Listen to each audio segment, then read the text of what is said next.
¿Qué tal? Bienvenidos. Hoy nos vamos a meter de lleno en uno de los misterios más grandes de la física, la verdadera naturaleza de la luz. Esta es una historia de detectives que tardó siglos en resolverse y que, literalmente, cambió nuestra forma de ver el universo.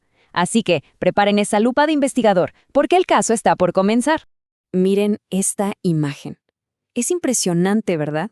Bueno, pues esta belleza cósmica es la nebulosa del Cangrejo. Y aunque no lo parezca, la luz que emite, ese brillo casi fantasmagórico que se ve ahí en el centro, guarda la pista clave para resolver nuestro caso, la verdadera identidad de esa partícula de luz, el fotón. A ver, por muchísimo tiempo, el caso parecía cerrado. Todo mundo estaba de acuerdo. La luz se comporta como una onda. Punto. Pero claro, hacia finales del siglo XIX empezaron a aparecer unos experimentos rarísimos que no cuadraban. Presentaron un rompecabezas que la física de esa época nomás no podía armar.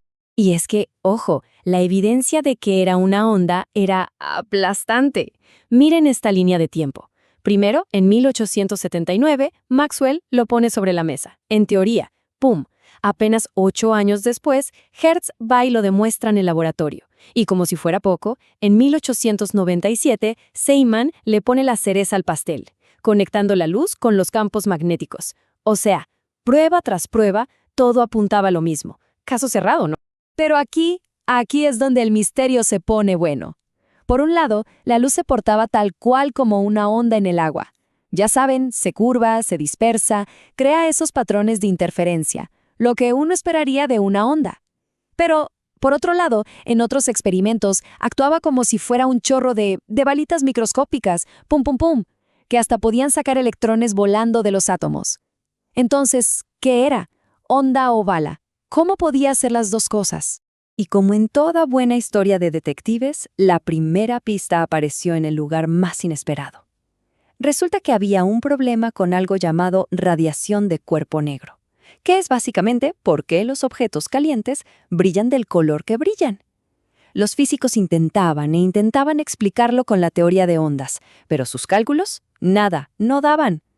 Era esa pequeña cosa que no encaja, ¿saben? Esa grieta que estaba a punto de derrumbarlo todo.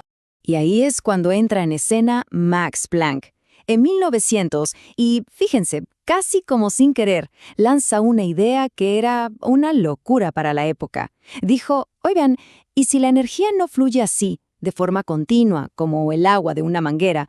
¿Y si viene en paquetitos? A estos paquetitos los llamó cuanta. Y sin saberlo, acababa de poner la primera piedra de toda la teoría cuántica. Pero cuidado, no crean que esto fue una simple ocurrencia. No. Planck se sentó e hizo los cálculos. Sacó un número exacto, una constante que es la misma en todo el universo y que define el tamaño de esos paquetitos de energía. Hoy la conocemos como la famosa constante de Planck, esa H que vemos por todos lados. No era solo un número más, era descubrir una nueva regla del juego del universo. Ok, entonces Planck nos dio la primera pista. Pero el que de verdad ató los cabos, el detective estrella de esta historia, fue Albert Einstein. En 1905, Einstein agarró esa idea de los cuanta de Planck y dijo, a ver, ¿y si esto aplica también a la luz? Y lo que propuso, bueno, eso sí que lo cambió todo para siempre. Y para que nos demos una idea de qué tan importante fue esto, hay que saber un dato clave. El premio Nobel de Einstein no se lo dieron por la relatividad, no. Se lo dieron justo por este trabajo sobre la luz. El mismísimo comité del Nobel dijo que fue Einstein quien hizo que la teoría cuántica realmente despegara. La pieza clave fue su explicación del famoso efecto fotoeléctrico. El rompecabezas era este. Uno ilumina un metal con luz y ¡pum! Salen electrones disparados. Lo raro era que si uno le subía el brillo a la luz, salían más electrones, pero no iban más rápido. En cambio, si uno cambiaba el color de la luz, digamos a uno más azul, ahí sí los electrones salían con más fuerza. La teoría de ondas aquí simplemente no tenía respuesta. Y la solución de Einstein fue de una genialidad absoluta. Dijo, esos cuanta de Planck no son un truco matemático, son partículas de verdad. La luz, propuso él, es un flujo de estas partículas que hoy conocemos como fotones. Y de repente, ¡clac!, todo hizo sentido. La energía de cada balita de luz dependía de su color, no de la cantidad. La famosa fórmula E igual a H por B lo explicaba todo a la perfección. Entonces, ya tenemos a nuestro sospechoso principal, el fotón. Pero resulta que este personaje tiene muchos, digamos, disfraces. Todos son fotones, sí, todos son parte del espectro electromagnético, pero con distintas energías y vienen de lugares diferentes. A ver, vamos a conocer a algunos miembros de esta curiosa familia. Para empezar, tenemos a los pesos pesados de la familia, los rayos gamma. Estos son fotones con una energía brutal. Nacen nada más y nada menos que en el corazón de un átomo, en el núcleo, durante procesos nucleares. Son pura fuerza. Luego tenemos algo que parece sacado de una película de ciencia ficción, la radiación de aniquilación. Imaginen esto. Una partícula de materia, un electrón, se topa con su antipartícula, un positrón. Chocan y ¡puf!, desaparecen. Toda su masa se convierte en energía pura, en dos fotones que salen volando en direcciones opuestas. Increíble. Y con esto, volvemos a la nebulosa del principio, ¿recuerdan? Esa luz azulada tan intensa es radiación de sincrotrón. Se crea cuando electrones que viajan casi a la velocidad de la luz son forzados a dar una curva por campos magnéticos muy potentes. Y lo más loco es que ese mismo proceso cósmico lo podemos replicar aquí en la Tierra, en unas máquinas gigantescas llamadas sincrotrones. Es física cósmica en el laboratorio. Muy bien, ya identificamos al fotón y sus diferentes caras. Ahora toca entender su modus operandi. ¿Cómo es que interactúa con la materia? ¿Cómo deja su marca en el mundo? Básicamente, lo hace de tres maneras principales. La primera ya nos suena, es el efecto fotoeléctrico. Esta es la interacción más directa, digamos. Llega el fotón, choca contra un átomo y listo, es absorbido por completo.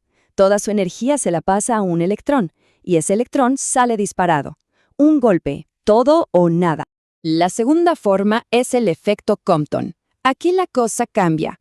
El fotón no se absorbe, más bien es como un choque de bolas de billar. El fotón golpea a un electrón, le pasa una parte de su energía y los dos salen rebotados por caminos diferentes. El fotón sigue su camino, pero un poco más cansado, con menos energía. Y la tercera, bueno, esta es quizá la más espectacular de todas, la producción de pares. Pónganle atención. Si un fotón tiene una energía altísima, pero altísima en serio, y pasa muy cerca del núcleo de un átomo, puede simplemente desaparecer y en su lugar, ¡bam!, su energía se convierte en materia. Crea de la nada un par de partículas, un electrón y su gemelo de antimateria, el positrón. Es energía pura volviéndose materia. Una locura. Ok, ya seguimos todas las pistas. Ya identificamos al sospechoso y entendimos cómo actúa. Es momento de la gran revelación, la conclusión de esta historia de detectives. Y les advierto, la respuesta va en contra de todo lo que nos dice el sentido común. Entonces, al final, ¿qué es la luz? ¿Onda o partícula? El veredicto final de la física cuántica es, bueno, es simplemente alucinante. La respuesta no es o una cosa o la otra. Es y. La luz tiene propiedades de onda y de partícula. Es las dos cosas al mismo tiempo. A este concepto tan extraño se le conoce como dualidad onda-partícula. Y no es algo exclusivo de los fotones, es una regla fundamental del mundo cuántico.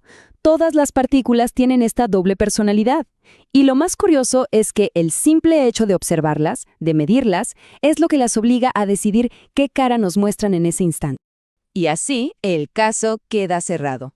El fotón no solo nos ayudó a resolver un misterio de siglos, sino que nos abrió una ventana a un universo mucho, pero mucho más extraño y fascinante de lo que cualquiera se hubiera atrevido a imaginar. Y esto nos deja con una última pregunta para reflexionar. Si algo tan básico como la luz puede ser dos cosas a la vez, ¿qué otros secretos alucinantes nos estará ocultando la realidad?